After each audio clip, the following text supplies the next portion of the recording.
1 जनवरी 2026 से 8वां वेतन आयोग लागू होने जा रहा है। यहाँ पर केंद्रीय कैबिनेट के द्वारा मंजूरी के बाद अब चर्चा हो रही है कि कितनी कुछ सैलरी जो है वो बढ़ करके मिलने वाली है, बढ़ोतरी जो है वो कितने स्तर तक देखने को मिलेगी। आपको मैं बता दूं, यहाँ पर एक एनालिसिस को लेकर के हम बात करेंगे और बहुत ही फैक्चुअल चीज़ों को एक बेस मान करके यहाँ पर जो विश्लेषण है वो किया जाएगा। आप देखेंगे तो जब हम न्यूज़पेपर्स की बात करते हैं तो आपको देखने को मिलेगा कि सरकारी सैलरी 38%, पेंशन जो है वो 34% बढ़ जाएगी। आपको ये खबर जब हम बात करते हैं 17 जनवरी 2025 में पटना से प्रकाशित तो जो भास्कर एक्सप्लेनर है आपको देखने को मिल जाएगा। वहाँ पे उन्होंने वहाँ पर चर्चा भी की हुई है कि जो न्यूनतम वेतन है वो अब रुपये 18,000 से बढ़ करके रुपये 46,000 हो जाएगा।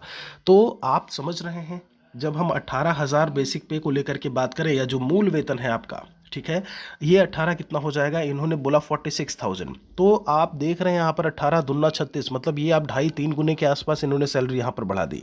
तो क्या इतनी संभावना है आपकी सैलरी में इंक्रीमेंट की या उछाल आने की, उन सभी के बारे में हम चर्चा करेंगे यहाँ पर ज़रा गौर करिएगा। कुछ चीज़ें सबसे पहले हम यहाँ पर एनालाइज कर लेते हैं। कुछ चीज़ें हम आपको बता दें।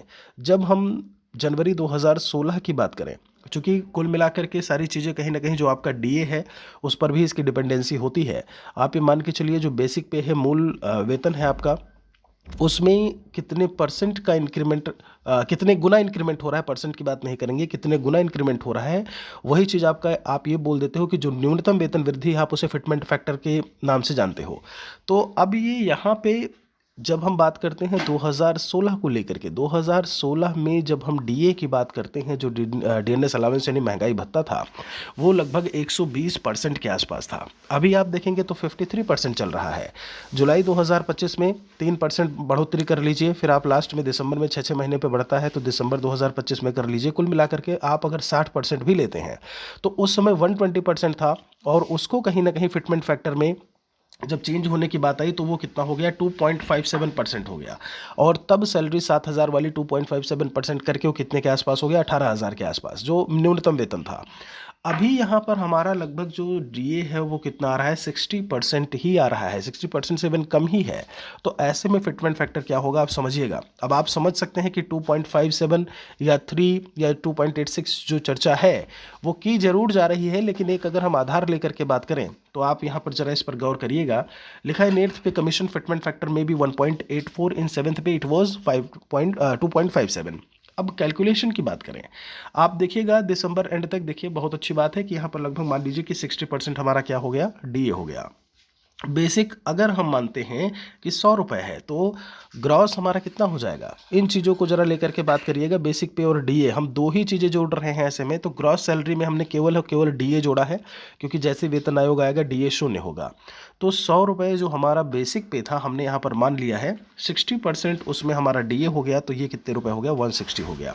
अब अगर हम बेस्ट केस की बात करें कि नेट सैलरी कितनी बढ़ेगी, 20% की बात करें, पीएसयू बैंक जो कि ऑलरेडी बढ़ा चुके हैं यहाँ पे, और वर्स्ट केस की बात करें तो 10%। अगर हम इसे एवरेज भी लेकर के चलते हैं यहाँ पर कि 15% अगर इंक्रीज होता है तो अब यहाँ पर किसका जब हम बात करते हैं 15% इंक्रीज, यानी कि ये वाली चीज़ जो है आपकी, after increment increasing salary by 15%, gross bill भी कितना होगा आपका, मान के चलिए 184 है।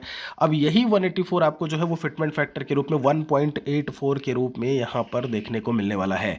तो आप अब समझ सकते हैं कि जो यहाँ पर 160 था, 15% इंक्रीज किया तो फिर आया 184, और 184 1.84 ये फिटमेंट फैक्टर निकल करके आया। तो कुछ इस तरीके से जो है इसकी कैलकुलेशन होती है। अब आप मान के चलिए कि लगभग दोगुना जैसा कि है, आप अभी अगर आप 25,000 आपका बेसिक पे है तो 25 दूना 50 के आसपास आप जा सकते हैं, 50 मान के चलिए, या फिर आप 45 से 50 के बीच में मान के चलिए। तो एक कैलकुलेशन हमने यहाँ पर बताई है कि कितने गुना आपकी सैलरी बढ़ सकती है, 3 गुना है, 2.5 गुना है, 2 गुना है। और यहाँ पर एक उसका बेस हमने आधार लिया हुआ है, डीए कब था, डीए 2016 में बहुत ज़्यादा था 120%, तब उसके हिसाब से सैलरी बढ़ी थी। अभी आपका डीए 60% ही केवल होगा। तो उन सभी को आधार लेकर के यहाँ पर हमने चर्चा की है। एनालिसिस प्रेडिक्शन में इतना ही। कोई और सवाल है तो हमारे लिए लिखिएगा ज़रूर।